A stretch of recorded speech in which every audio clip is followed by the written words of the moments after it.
എനിക്ക് പാസ്ത കഴിക്കാൻ ഭയങ്കര കൂട്ടി. പാസ്ത ആയി വരാൻ ടൈം എടുക്കും. അപ്പൊ ഒന്ന് ചീസ് കേക്ക് കഴിച്ചാലോ? അടിപൊളിയായിരുന്നു. വൈറ്റ്ലയിലെ ഒരു കഫേ ഉണ്ട്, അവിടുത്തെ കോഫി ഭയങ്കര ടേസ്റ്റ്. 60 കോഫിക്ക്, എന്നാലും ഭയങ്കര ക്വാണ്ടിറ്റിയും ആണ് ടേസ്റ്റും ആണ്. ഇതാണ് എന്റെ എക്കാലത്തെയും ഫേവറേറ്റ് പാസ്ത. ഈ പാസ്ത കഴിക്കണതിനൊക്കെ ഒരു ടെക്നിക്ക് ഉണ്ടെന്നൊക്കെ പറഞ്ഞിട്ട് എന്നെ ഒരാൾ ടെക്നിക്കൊക്കെ പഠിപ്പിച്ചു തരാണ്. നമ്മൾ ഫോക്ക് ഇങ്ങനെ പിടിക്കണം, എന്നിട്ട് ഇങ്ങനെ കുത്തിയെടുക്കണം, എന്നിട്ട് അത് ജസ്റ്റ് ട്വിസ്റ്റ് ചെയ്തിട്ട് കഴിക്കണം എന്നൊക്കെ. പക്ഷെ ഞാൻ അങ്ങനെയൊന്നുമില്ല. ഞാൻ പറ്റുന്ന രീതിയിൽ, എനിക്ക് കംഫർട്ടബിൾ ആയ രീതിയിൽ ഞാൻ കഴിക്കും. പാസ്തയുടെ കൂടെ കിട്ടുന്ന ഈ ടോസ്റ്റഡ് ബ്രെഡ് ക്രീമിൽ മുക്കി കഴിക്കാൻ ഭയങ്കര ടേസ്റ്റ് ആണ്. നിങ്ങൾക്ക് ഈ ക്രീമി പാസ്ത ഇഷ്ടമാണെങ്കിൽ താഴെ കമന്റ്. പണ്ട് ഞാൻ ബാംഗ്ലൂരിൽ നിന്ന് എപ്പോഴും ഹുക്ക് ട്രൈ ചെയ്തിട്ടുണ്ട്. അപ്പൊ അതിന്റെ കൂടെ ഇങ്ങനെ പാസ്ത കഴിക്കാൻ ഭയങ്കര ടേസ്റ്റ് ആണ്. എൻ്റെ ഹരിയേട്ടന്, അതായത് ഹരിശ്ചന്ദ്രേട്ട, ഇടയ്ക്ക് അവനെ ഞാൻ ഹരിശ്ചന്ദ്രേട്ട എന്ന് തീർത്ത് വിളിക്കാറുണ്ട്.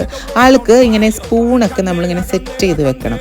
അതായത് ആ ഒരു ഡിസിപ്ലിൻ, ടേബിൾ മാനേഴ്സ് ഒക്കെ നമ്മൾ കീപ്പ് ചെയ്യണം എന്നാണ്. അപ്പൊ അതൊക്കെ ഇടയ്ക്ക് ഞാനിങ്ങനെ പാലിക്കാൻ ശ്രമിക്കാറുണ്ട്. ഈ ആൽഫ്രെഡോ പാസ്ത ഇഷ്ടമുള്ള ആൾക്കാരുണ്ടെങ്കിൽ താഴെ കമന്റ് ചെയ്യൂ. അതിന്റെ റെസിപ്പി നിങ്ങൾക്ക് അറിയാമെങ്കിൽ അതും കമന്റ്